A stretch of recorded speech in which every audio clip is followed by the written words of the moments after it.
Over here we've got the reverse camera video and power adapter. Depending on your camera, you might not have this, but you would have the same outputs that this has. Then we've got the reverse camera extension cable, which has got this additional cable that runs with it. And here we've got a light, which you'll have to use your imagination for, but that's going to act as our reverse light. Over here we've got our head unit with the wiring harness plugged in. If this is installed in the car, most of these would be wired in. So to start with, the reverse camera adapter cable would get plugged in. Depending on your camera, you might not have that and you might just have these connections.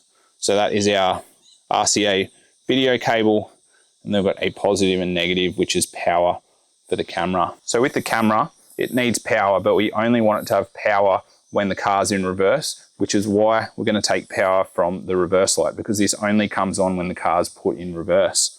So we can take the power cables from the camera and connect them directly up to the reverse light. So the positive to the positive there, just for indicative connection, I'll just twist those together. And then for our video cable, we can connect the yellow connection there into the extension cable. Then on the back of the head unit, we've got a camera input plug, which is labeled on the back of that, and it's also in the instruction booklet. So we can plug the other end of that extension cable into that.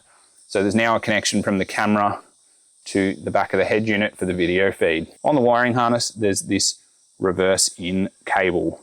It's clearly labeled here. It's also labeled in the instruction booklet. And what this does is it signals to the head unit that it needs to show the reverse camera image on the screen. So we only want this to have power when the car's in reverse, same as the camera. Now our extension cable has this extra red cable on it. And what that does is basically save you running an extra cable to the back of the car. This doesn't run into this plug, it actually just runs back and then through this extension cable, and it comes out the other end. And like I said, we just want this to have power when the car is in reverse. So we would connect that up to the reverse positive as well. And then on this end, we can connect that red cable to that reverse input on the harness. So now when the car goes into reverse, the camera will have power.